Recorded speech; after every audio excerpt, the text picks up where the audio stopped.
আগের ক্লাসে আমরা আলোচনা করেছিলাম যে sp3 হাইব্রিডাইজেশন সেটা কী জিনিস এবং সেটা আমরা একটা উদাহরণের মাধ্যমে আমরা আরও ডিটেলসে জানার চেষ্টা করেছিলাম। আজ আমরা দেখব কি যে sp2 টাইপ হাইব্রিডাইজেশন এটা কীভাবে সম্পন্ন হয় এবং সেটা আমরা একটা উদাহরণের মাধ্যমে আরও বিস্তারিতভাবে জানার চেষ্টা করব। দেখো এখানে sp2 টাইপ দেখে আমাদের কিন্তু একটা অনুমান হয়ে যাওয়ার কথা যে এখানে একটা s অরবিটাল দুটো p অরবিটালের মধ্যে হাইব্রিডাইজেশন বা সংকরায়ন ঘটছে। দেখি আমরা একটা উদাহরণের মাধ্যমে।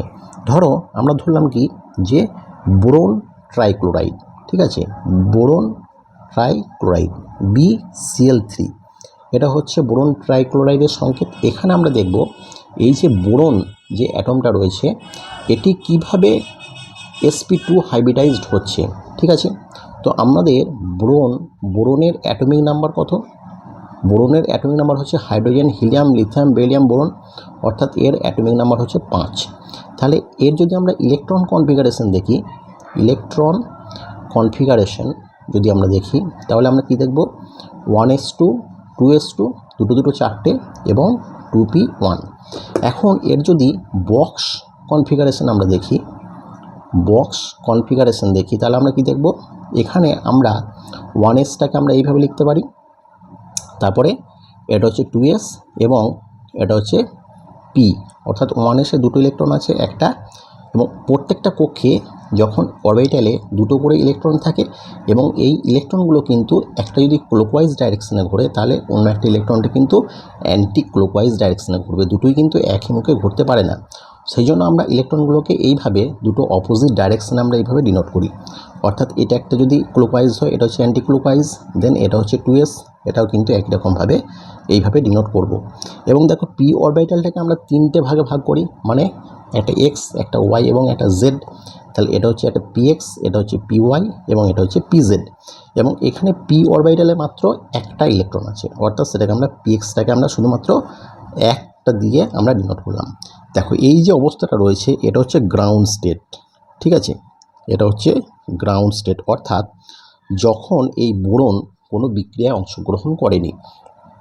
যখন বোরন এই ক্লোরিনের সঙ্গে যখন বিক্রিয়া ঘটবে তখন কি হয়, তখন দুটো পরমাণু যখন কাছাকাছি আসে তখন তাদের মধ্যে কিন্তু একটা এনার্জি একটা বেরিয়ে আসে, ঠিক আছে। সেই এনার্জির জন্য কি হয়, সেই এনার্জির জন্য এদের এই যে 2sের এই যে ইলেকট্রনটা রয়েছে সেই ইলেকট্রনটা শক্তি সংগ্রহ করে তখন p অরবিটালে জাম্প করে। আমরা এখানে শুধুমাত্র এই যে ভ্যালেন্স সেল সেটাকে নিয়ে আলোচনা করব। তাহলে আমাদের যে আউটারমোস্ট যে সেলটা রয়েছে অর্থাৎ 2s2p সেটাকে নিয়ে আলোচনা করব এবং এখানে তিনটে ইলেকট্রনই শুধুমাত্র কিন্তু বিক্রিয়া অংশগ্রহণ করবে। তাহলে দেখো যখন এক্সাইটেড যখন স্টেট হবে, এক্সাইটেড স্টেটে কি হয়, তখন আমরা শুধুমাত্র আউটারমোস্ট সেল বা ভ্যালেন্স সেলের যে অরবিটালগুলো রয়েছে সেগুলোকে নিয়ে এখানে আমরা আলোচনা করব। তাহলে 2s যেটা রয়েছে 2sে তাহলে একটা ইলেকট্রন থাকবে এবং এই যে pxটা রয়েছে এটা হচ্ছে px, এটা হচ্ছে py এবং এটা হচ্ছে pz, অর্থাৎ px একটা চলে এলো এবং py একটা ইলেকট্রন চলে এলো। এখন কি হবে, এই যে 2s মানে s আর এটা হচ্ছে 2p, এটা হচ্ছে 2py 2px 2py এবং এটা হচ্ছে 2pz, এটা হচ্ছে 2px 2py, এটা হচ্ছে 2pz, অর্থাৎ কি হবে একটা 2s এর সঙ্গে দুটো px আর py এই দুটোর মধ্যে তাদের মধ্যে হাইব্রিডাইজেশন ঘটছে, অর্থাৎ তখন কি হবে তিনটে এরকম হাইব্রিডাইজড অরবিটাল তৈরি হবে। অর্থাৎ দেখো দুটো p একটা s, তাহলে sp2 টাইপ হবে, ঠিক আছে। এবং এখানে একটা ইলেকট্রন, এখানে একটা ইলেকট্রন, এখানে একটা ইলেকট্রন। যদি আমরা এটাকে ছবির মাধ্যমে দেখার চেষ্টা করি তাহলে দেখো এসটাকে আমরা সবসময় একটা গোল বা গোলাকৃতি এরকম একটা অরবিটাল ধরি এবং তার সঙ্গে কি হচ্ছে দুটো p অরবিটাল, অর্থাৎ p অরবিটালটাকে আমরা সবসময় ডাম্বেল শেপ দেখি, তাহলে এটা একটা ডাম্বেল শেপ এবং এটা হচ্ছে একটা ডাম্বেল শেপ, ঠিক আছে। এটা হচ্ছে px, এটা হচ্ছে py।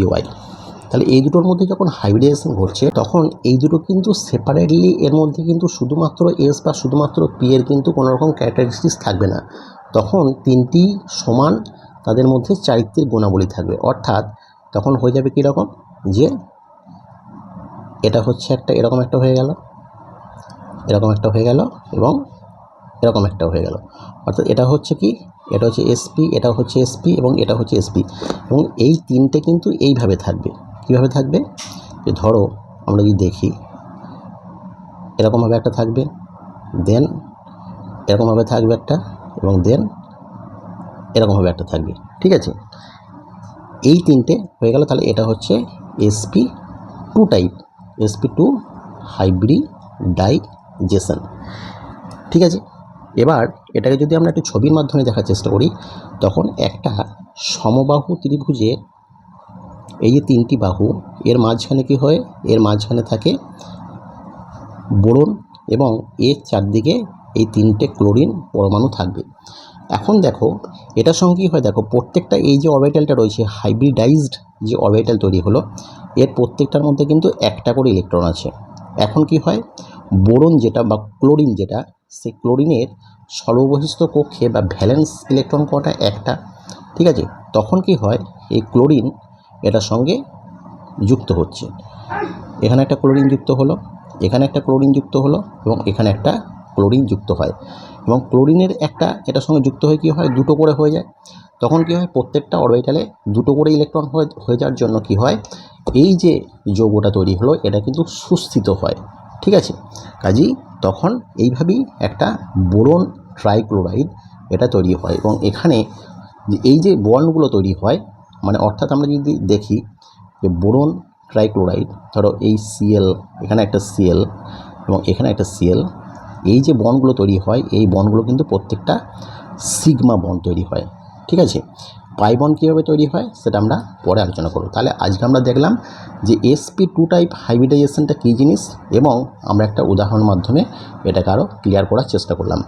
নেক্সট ক্লাসে আমরা sp হাইব্রিডাইজেশন সেটা কী জিনিস, এবং সেটা আমরা একটা উদাহরণের মাধ্যমে দেখার চেষ্টা করব।